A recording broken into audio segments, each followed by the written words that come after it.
Olá, meu nome é Wilton Pacheco, sou ilustrador, concept artista, artista plástico, professor de desenho e estou pintando uma acrílica sobre tela.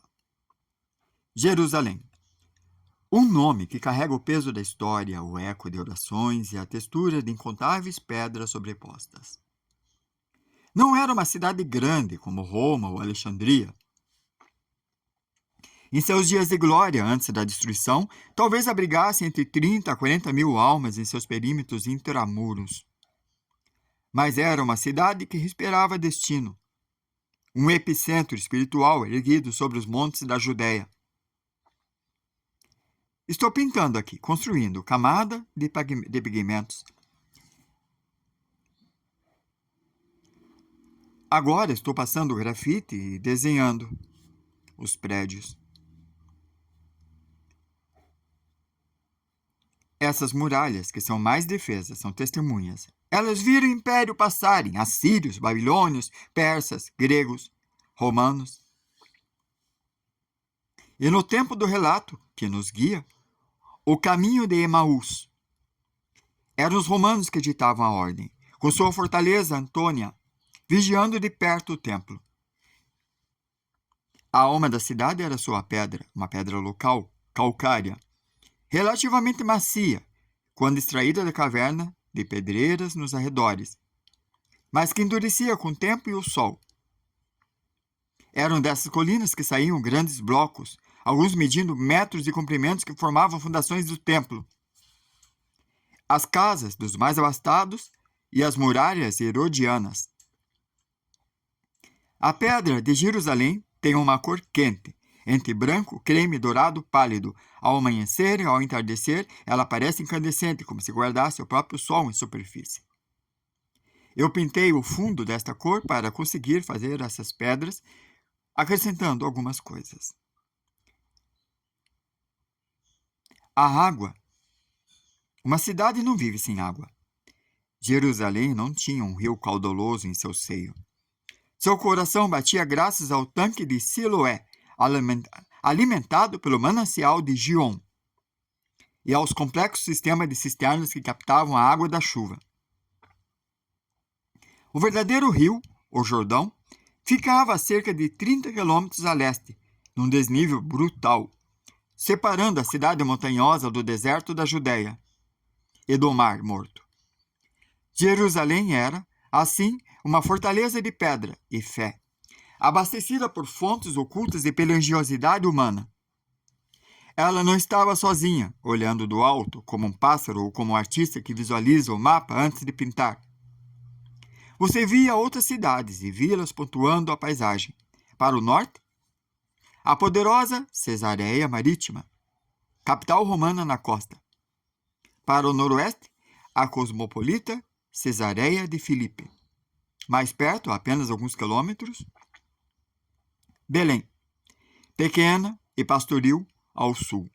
E na direção do mar, Jope, o antigo porto.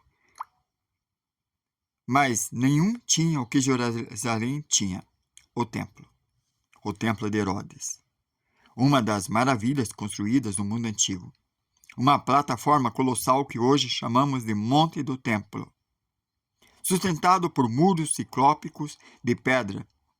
Sua praça podia acomodar centenas de milhares de pessoas e era para lá que as multidões convergiam, especialmente durante as grandes festas. A Páscoa transformava Jerusalém. A população podia multiplicar-se por 4 ou 5. Fontes históricas, como o escritor judeu Flávio Joséfo, falam em números impressionantes. Talvez 200 a 250 mil peregrinos chegando de todas as partes, da Galiléia, da Samária, da diáspora judaica do Egito, da Grécia, da Mesopotâmia. Eles vinham a pé, em caravanas, cantando os cânticos dos degraus. A cidade transbordava, as estalagens lotavam, as casas abriam as portas para parentes. Acampamentos surgiam nos vales ao redor. O ar ficava denso com cheiro de pães ázimos, de animais para sacrifícios, de poeira e de uma expectativa espiritual quase palpável. Era nesse caldeirão humano, nesse fervilhante convergência de fé e história, que os eventos centrais da nossa narrativa se desenrolaram.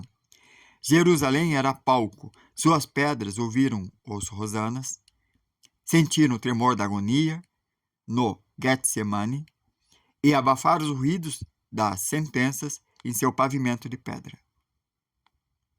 E entre essas multidões, entre os peregrinos e os habitantes, estavam eles, homens comuns, pescadores da Galiléia, um coletor de impostos, um zelote, homem que deixam suas redes e suas certezas para seguir um rabi de Nazaré. E eles caminharam para essas ruas, subiram esses degraus, oraram nesse templo, e em poucos dias viram seu mundo desmoronar e renascer de uma forma que suas mentes ainda não conseguiam compreender. É para um desses rostos que eu quero ir agora, porque, por trás das muralhas majestosas das pedras que sobrevivem aos séculos, estão os corações humanos, frágeis, temerosos, cheios de dúvidas, mas também capazes de uma fé que move montanhas. Enquanto eu misturo esses tons da terra e do ocre queimado de sombra natural, eu penso no primeiro desses apóstolos. Não Pedro, impetuoso, ou João, o amado, mas talvez aquele que ficou em segundo plano nas narrativas, mas que estava lá, vendo tudo. Um rosto marcado pelo sol da Galiléia, olhos que testemunharam milagres e perplexidade. Mãos calejadas que agora, em Jerusalém, estariam inquietas, sem saber o que fazer. A pintura de um rosto é uma jornada de intimidade. Cada pincelada é uma pergunta. Que luz brilhou em seus olhos quando ouviu o chamado à beira do mar? Que ruga da preocupação se aprofundou naquela semana final? A acrílica permite que essa construção, camada por camada, assim como a fé e o caráter, são construídos experiência sobre experiência, dúvida sobre revelação. Jerusalém é o cenário. Mas a história é feita de pessoas, de encontros, de olhares. O caminho de Emaús começou aqui, no coração partido do homem, que viram seu Messias morrer.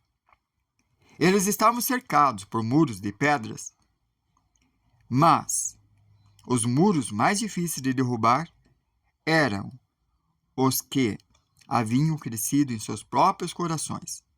O muro do desencanto, da desilusão, do medo.